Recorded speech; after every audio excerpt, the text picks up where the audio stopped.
사람들은 저마다 새로운 출발을 기대하고 갈망합니다. 어제에 대한 아쉬움, 후회 때문에 좀 새롭게 살았으면 좋겠다, 새롭게 출발했으면 좋겠다는 열망이 있습니다. 우리는 그래서 졸업을 끝이 아니라 새로운 시작이라고 표현하기도 합니다.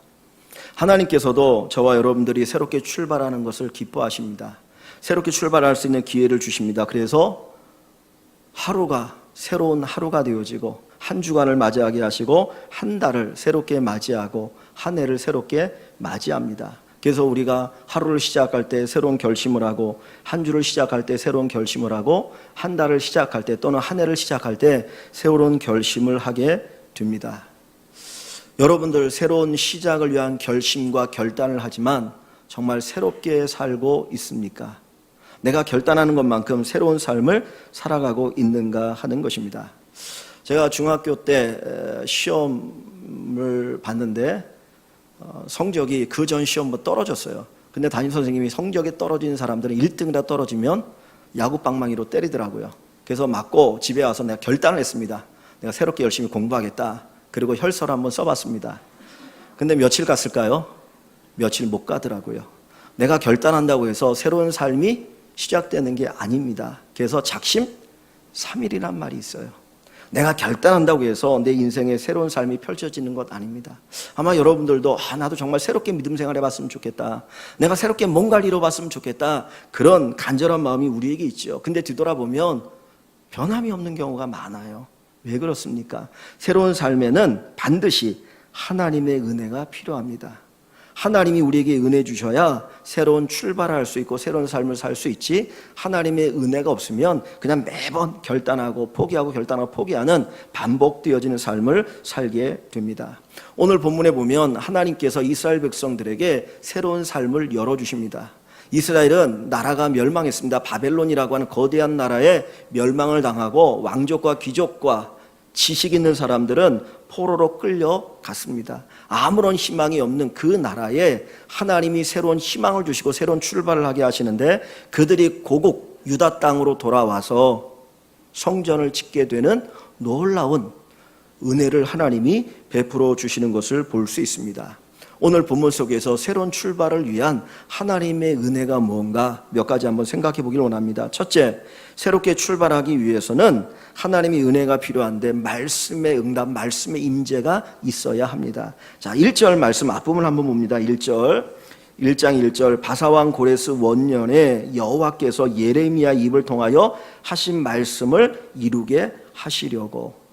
바벨론은 거대한 나라입니다. 그 당시에 바벨론을 정말 해할 만한 나라가 없었습니다. 근데 이 바벨론이 어느 한순간에 무너져 버립니다. 정말 상상할 수 없는 일이 일어나게 되는데, 어느 나라에 의해서 망하냐면 바사라고 하는 작은 나라에 의해서 바벨론이 그냥 무너져 버려요.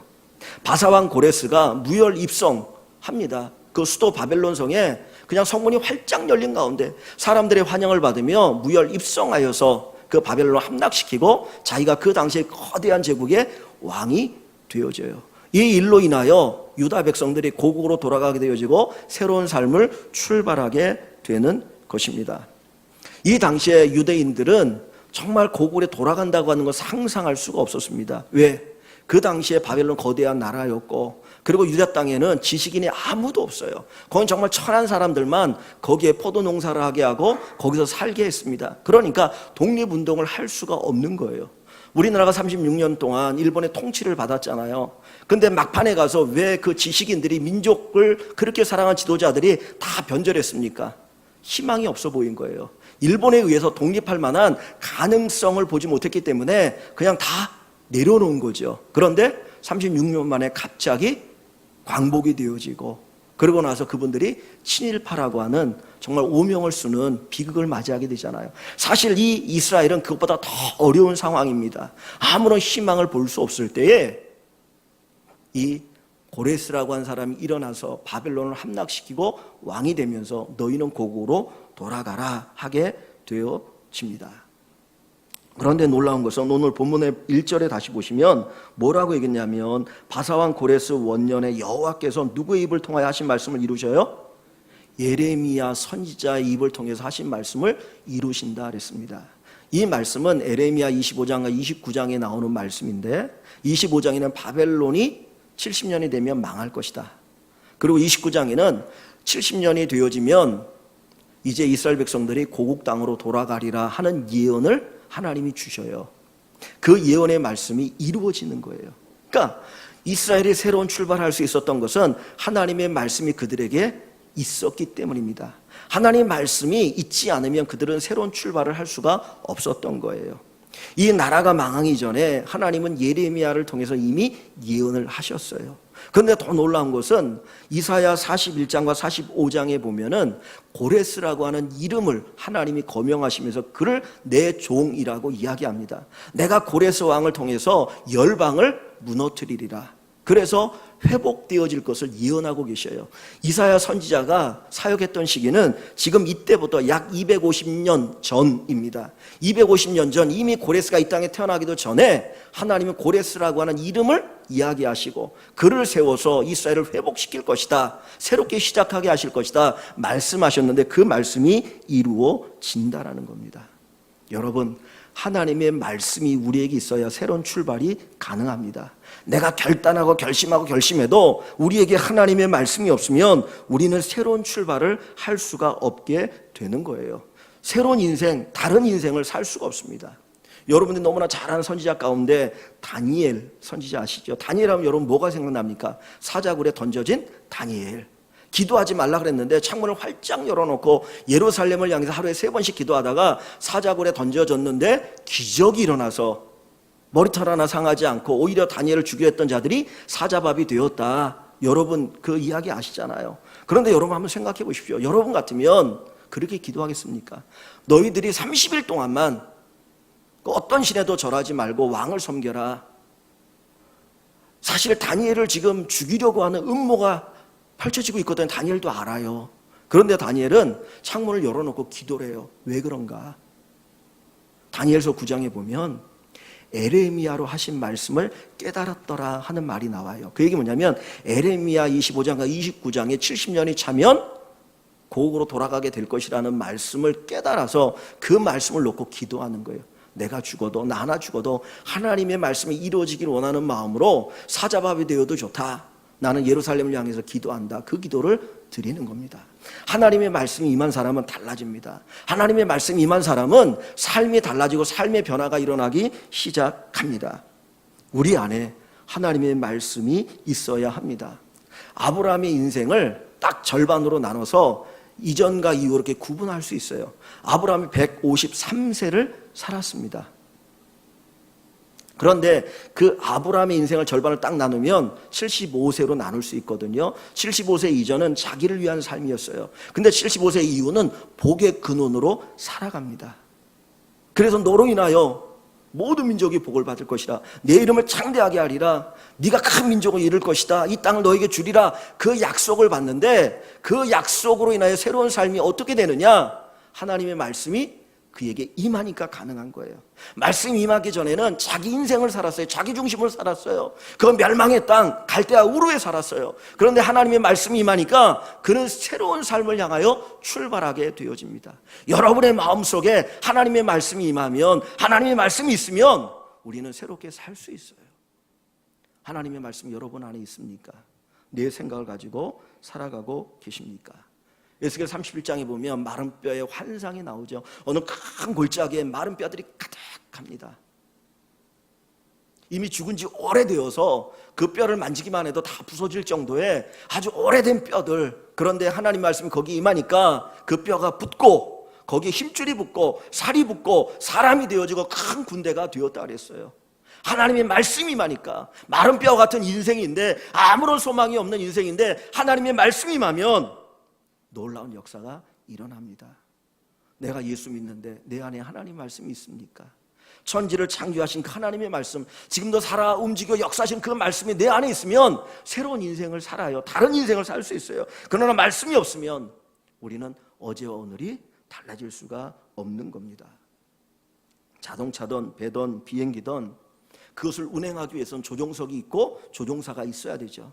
거기서 핸들을 가지고 브레이크를 가지고 뭘 가지고 다 조종합니다. 큰 비행기도 어마어마한 하늘을 나는 비행기도 그 조종사 그게 다 운전이 되어져요. 우리 인생은 어디에서 운전되는 줄 압니까? 우리 마음에서 뭐가? 하나님의 말씀이 내 안에 좌정하면 그 말씀이 우리를 끌어간다는 거예요. 내게 말씀이 있느냐 없느냐가 우리의 인생을 좌우합니다. 하나님의 말씀이 여러분 안에 채워지고 임하고 그 말씀의 역사가 있기를 소원합니다. 우리나라에서 상담 치유의 권위자면 정태기 교수라고 하는 분을 꼽습니다. 이분이 20여 년 전에 한국에 들어오셔서 상담 치유 이런 부분을 이제 아주 그냥 활성화시켰어요. 그래서 그때부터 상담에 대한 열기가 막 살아올라기 시작했습니다.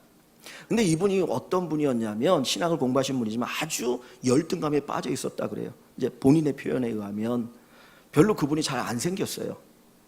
근데 사람이 나이가 먹으면 뭐 잘생겼는지 안 생겼는지 미의 평준화가 이루어지니까 모르는데 젊은 날에는 그거에 대한 관심이 있잖아요. 사람들이 예쁘다, 잘생겼네, 못생겼네 그거에 대해서 되게 민감한데 어느 날 자기 그 동네 누나들이 모여가지고 얘기를 하는데 야 진짜 태기 정말 못생겼어. 쟤 어떻게 나중에 장가는 갈 수 있을까? 뭐 이런 이야기를 한다는 거예요. 근데 그 얘기를 우연히 들은 거라. 내가 얼마나 못생겼으면 나에 대해서 저런 이야기를 할까? 기가 푹 죽어가지고 그렇게 살았어요. 그러다 신학을 공부하고 미국에 상담을 공부하기 위해서 갔는데 거기에서 한 교수님을 통해서 이제 그 공부를 하고 배웠는데 그 교수님 수업 시간에 뭘 하냐면 말씀을 나누는 공부를 하는 거예요. 그냥 쭉 해갖고 학생들이 모여가지고 성경 한 부분을 가지고 한 본문을 가지고 이렇게 나누는 겁니다. 그러니까 요즘 이제 저희 주보에 보면 제가 이제 설교를 하고 그 설교의 본문을 가지고 나누라고 마을 모임 때 하는 그게 있잖아요. 그러니까 그런 걸 나눔을 하는 거예요. 그 나눔을 하는데 한 달이 가고 한 학기가 가고 1년이 가면서 자기가 완전히 변화되는 걸 발견했다는 겁니다. 그 다 떨어져가고 내가 새로운 존재가 됐다는 걸 발견하고 그 다음에 한국에 들어오셔서 상담, 이 치유 상담 이 부분을 쭉 하셔요. 이제 그분한테 이렇게 공부를 했는데 영성 상담에 대해서 한 1년을 배웠는데 수업 시간에 그거예요. 제가 주보에다가 놓는 거 그거 가지고 하는 겁니다. 왜냐하면 하나님의 말씀이 나를 새롭게 하더라. 하나님이 여호수아에게 주신 말씀 뭡니까? 이 율법을 주야로 묵상하라 그러죠. 그러면 내 길이 평탄할 것이고 내가 형통하리라. 여호수아가 새로운 길을 가야 됩니다. 모세는 죽고 이제 자기가 지도자가 되어 새로운 환경, 새로운 지도자의 길을 걸어가야 되는데 자기는 아무런 힘이 없어요. 그때 하나님께서 주신 것이 뭐냐? 두 가지 약속이 하나는 내가 너와 함께 할 것이다. 한 가지는 말씀을 주시고 이 말씀을 네가 가까이 하면 이 말씀이 너를 끌어갈 것이다. 형통하게 할 것이다. 오늘 사랑하는 성도 여러분, 하나님의 말씀이 여러분 안에 임재하기를 원합니다. 말씀이 여러분 안에 충만하기를 원합니다. 그냥 내가 아는 것으로 끝나지 마시고 그 말씀이 내 안에서 요동치고 역사하기를 기도하십시오. 여러분의 마음속에서 그 말씀 막 살아 움직여야 내가 새로워집니다. 그런 은혜가 있으시기를 주의 이름으로 간절히 축원합니다. 두 번째로 새로운 출발을 하기 위해서는 성령의 감동을 받아야 합니다. 다시 본문 1절을 보겠습니다. 1절을 봅니다. 바사왕 고레스 원년에 여호와께서 에레미야 입을 통하여 하신 말씀을 이루게 하시려고 바사왕 고레스의 마음을 감동시키심에 그가 온 나라에 공포도 하고 조소도 내려 이르되라고 이야기합니다. 지금 하나님께서 이스라엘 백성들이 새롭게 출발하기 위해서 먼저는 에레미야를 통해서 말씀을 주셨죠. 그리고 두 번째는 고레스 왕의 마음을 어떻게 하셔요? 감동시키는 거예요. 원래 고레스는 바사의 왕이라고 했습니다. 그는 하나님을 모르는 사람이에요. 그런데 하나님께서 그 이방인이지만 그의 마음을 감동시켜서 그로 하여금 새로운 정책을 펼치게 합니다. 바벨론은 중앙 집권적이에요. 큰 땅덩어리를 정복하면서 나라를 견고하게 하기 위해서 어떻게 했냐면 그 자기들이 정복한 나라에 지도자들 다 끌어왔어요. 왕족과 귀족과 그리고 지식인들과 지도자를 다 끌어다가 바벨론화 시킵니다. 그러고 나니까 그 땅덩어리 안에 남아있는 사람 1000명만 남으니까 독립운동을 할 수가 없는 거예요. 그런데 이 고레스가 왕이 되어지고 나서는 어떤 정책을 폈냐면 분권 정책을 핍니다. 다 돌려보내는 거예요. 그들에게 이제 자비를 베풀겠다는 거죠. 너희는 너희 땅으로 돌아가라. 원하는 자는 다 돌아가라. 그래서 너희의 신을 섬겨라. 너희의 신전을 새롭게 만들어라. 그러면서 하는 이야기가 그리고 그 신들에게 이 나라를 위해서 기도하고 나를 위해서 기도해달라고 하는 정책을 펼치거든요. 근데 그 정책을 펼치게 만든 분이 누구라는 거예요? 하나님인 거예요. 그는 하나님을 섬기는 자가 아니었지만 하나님은 그의 마음에 감동을 주셔서, 성령의 감동을 주셔서 그런 정책을 펼치게 하고, 그 정책으로 인하여 이스라엘 백성들이 어디로 돌아갑니까? 고국으로 돌아가서 새로운 출발을 할 수 있게 한 겁니다. 우리가 새로운 삶을 살기 위해서는 하나님의 말씀이 필요해요. 하나님의 말씀이 우리에게 임해야 됩니다. 그러나 그것으로 끝나서는 안 되고 성령의 감동이 있어야 돼요. 성령이 내 안에 감동할 때 우리는 새롭게 시작할 수가 있게 됩니다. 구약 성경에 보면 요엘서라고 하는 성경이 있어요. 그 요엘 선지자가 기록한 건데, 그 요엘서에 보면 여호와의 영이 너희에게 임하시면, 여호와의 영이 임하시면 청년들이 뭐하죠? 환상을 보고, 아이들이 예언을 하고, 노인들이 꿈을 꾸리라 그랬어요. 환상을 본다, 예언을 한다, 꿈을 꾼다는 얘기 뭡니까? 성령이 임하시면 환상을 보고 예언하고 꿈을 꾼다. 그것은 이전의 삶과 다른 삶을 살게 된다는 거예요. 꿈이 있어야 새로운 인생을 살아가지 않습니까? 성령이 임하시면 새로운 시작, 새로운 출발을 하게 되는 것입니다. 그래서 오순절날 이 요엘의 예언이 이루어지면서 성령이 임하셨는데, 그때 교회가 세우고 제자들이 달라지잖아요. 그전에 두려워 떨던 그 제자들이 성령 충만 받고 나니까 새로운 삶을 삽니다. 담대해졌어요. 죽음에 대한 두려움이 없어요. 예루살렘에 나가서 사람들 앞에 나가서 복음을 전합니다. 예수를 선포합니다. 야, 저들이 어떻게 된 거냐? 매를 맞고 옥에 갇혔는데 또 나와서 또 복음을 전하거든요. 인생이 달라졌어요. 그 이유는 단 한 가지, 성령이 그들에게 임하셨기 때문입니다. 사울 왕은 하나님의 영이 그와 함께할 때, 감동받았을 때 그는 겸손했어요. 나는 왕이 될 자격이 없습니다. 그리고 숨었거든요. 하나님의 영이 함께할 때 그는 용감했습니다. 민족을 위해서 전쟁에 나가 싸웠어요. 하나님의 영이 그와 함께할 때 그는 자비를 베푸는 사람이었어요. 자기를 대적하는 사람들을 다 용서해 주었어요. 그런데 하나님의 영이 떠나고 그에게 악령이 임하니까 그 인생이 달라져요. 두려움이 떨어요. 오직 자기만을 위해서 살아가요. 하나님의 영이 임해야 우리 인생이 달라집니다. 스데반이 성령 충만을 받았습니다. 그가 성령 충만 받을 때 표적과 기사가 나타났다 그랬습니다. 지혜가 그 누구보다 뛰어났다 그랬습니다. 얼굴이 천사의 얼굴 같다 그랬습니다. 하나님의 영광을 보았습니다. 그래서 자기를 죽이려고 하는 자들을 위해 기꺼이 용서의 기도를 드립니다. 성령 충만이 우리 인생을 다르게 합니다.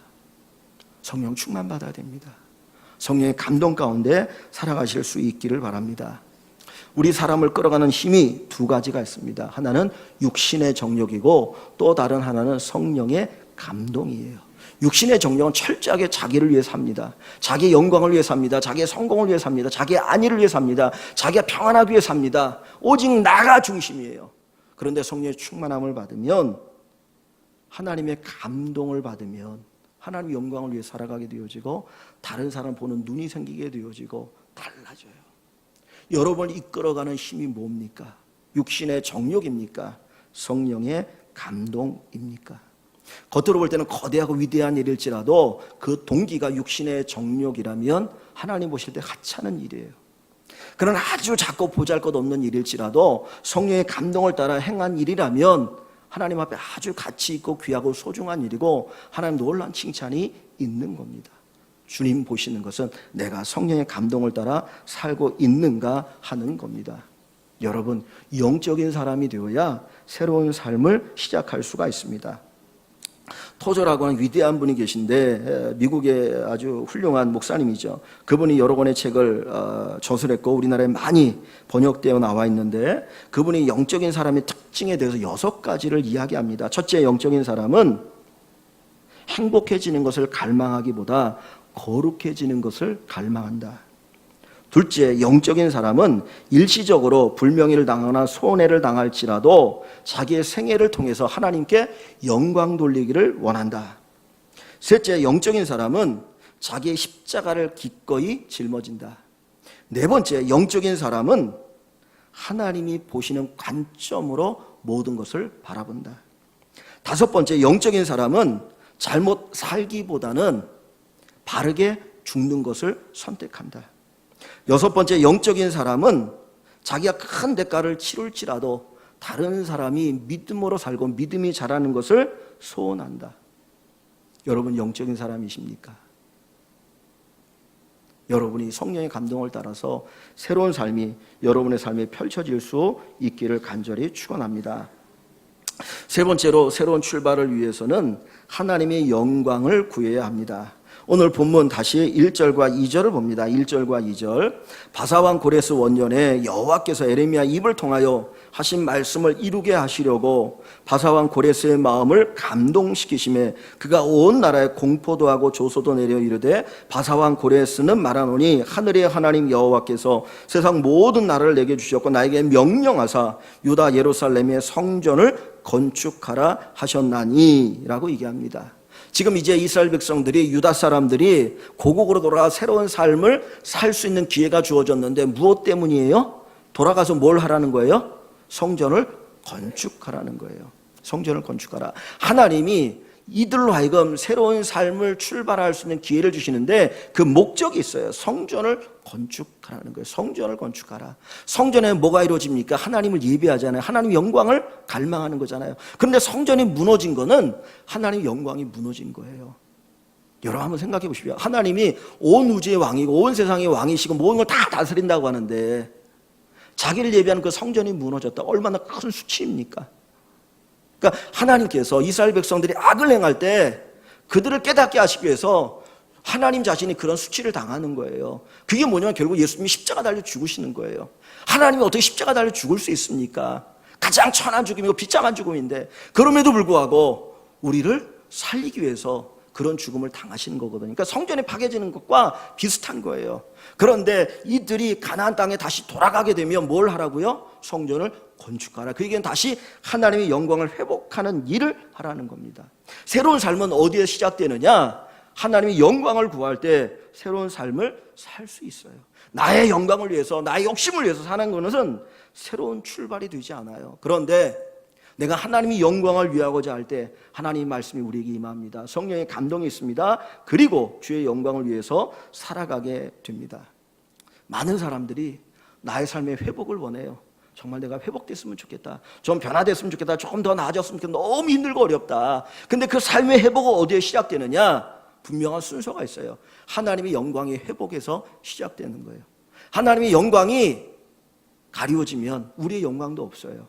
하나님의 영광이 회복되어지면 우리의 영광이 나타나기 시작합니다.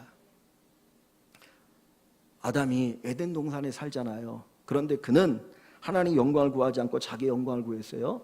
사단이 와서 야 선악과 따먹으면 너도 하나님 같아질 거야. 그러니까 그 말에 혹해서 선악과를 따먹게 되잖아요. 하와가 먹고 아담이 먹습니다. 그때 어떻게 됩니까? 실패한 자가 되어지죠. 그 좋은 환경에 쫓겨나게 됩니다. 아담과 하와의 관계가 갈등이 시작되어지죠.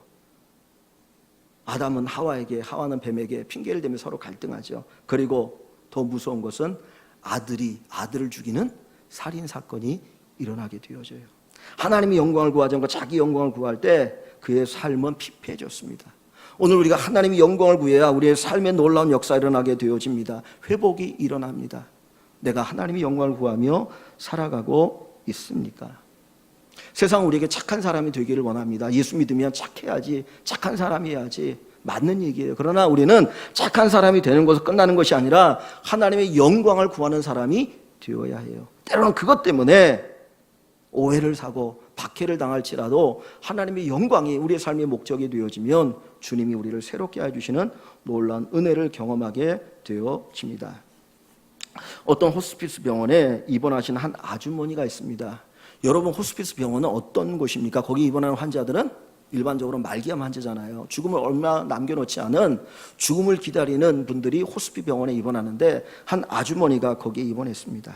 근데 그분에게서 평생의 꿈이 있었는데 그 꿈이 뭐냐면 집을 장만하는 거였어요. 결혼하고 나서 정말 나도 집 하나 장만했으면 좋겠다. 그래서 허리띠를 졸라매고 열심히 일해서 집을 하나 장만했습니다. 처음에 너무 좋은 거예요. 야, 내 꿈이 이루어졌구나. 근데 조금 지나고 나니까 불편해졌어요. 왜냐하면 화장실이 밖에 있었기 때문입니다. 비가 오거나 날씨가 추워지면 화장실 가기 너무 불편해요. 그래서 또 다른 소원을 가졌어요. 화장실이 집 안에 있는 곳으로 이사했으면 좋겠다. 그래서 또 열심히 허리를 졸라매고 그리고 일했습니다. 그래서 돈을 벌어가지고 이제 아파트를 장만했어요. 화장실이 있는, 야, 좋다, 행복하다. 그리고 또 지냈는데 조금 있으니까 또 불편해진 거예요. 왜냐하면 애들이 자라가지고 화장실 하나 가지고는 안 되는 거예요. 아침에 다 같이 나가려니까 화장실 가야 되니까 막 불편하니까 그래서 또 소원이 생겼어요.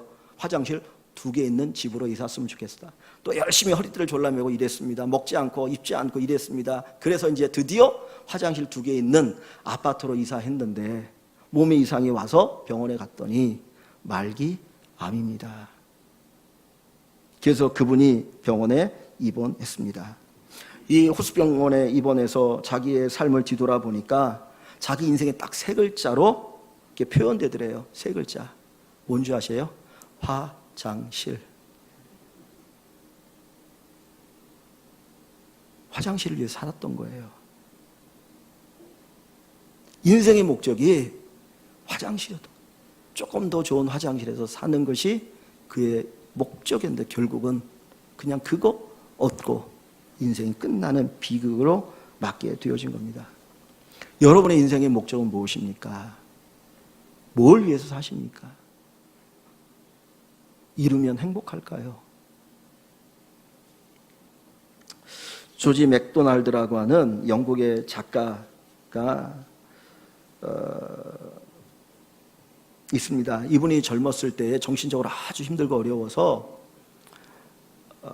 참 종교가 뭐냐 그에 대한 고민을 하면서 성경을 읽었습니다. 신약 성경을 읽고 그가 낸 결론이 있었습니다. 그것을 자기의 신조로 삼았는데 성경을 읽고 나서 딱 3가지를 그가 깨달았답니다. 첫째가 뭐냐면 하나님의 뜻을 따라 사는 것이 인간의 의무다.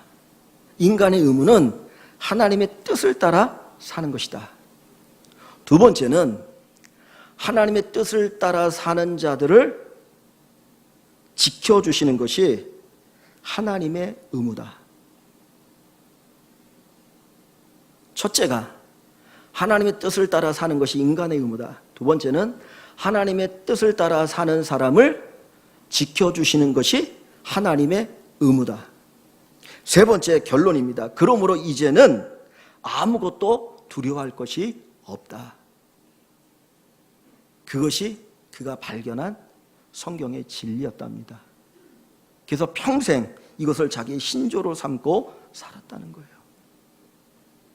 우리가 주의 뜻을 행하는 것, 주의 영광을 구하는 것이 우리의 의무입니다. 그런 우리를 지켜주시는 것이 하나님의 의무입니다. 그러므로 우리가 하나님 뜻을 따라 산다면 아무것도 염려할 필요가 없습니다. 두려워할 필요가 없습니다. 하나님 반드시 지켜주십니다. 사랑하는 성도 여러분, 우리 인생의 목적이 분명하기를 원합니다. 우리가 달리기를 할 때 목표를 향해 달려가잖아요. 내가 어떤 목표를 정해놓고 달려갑니다.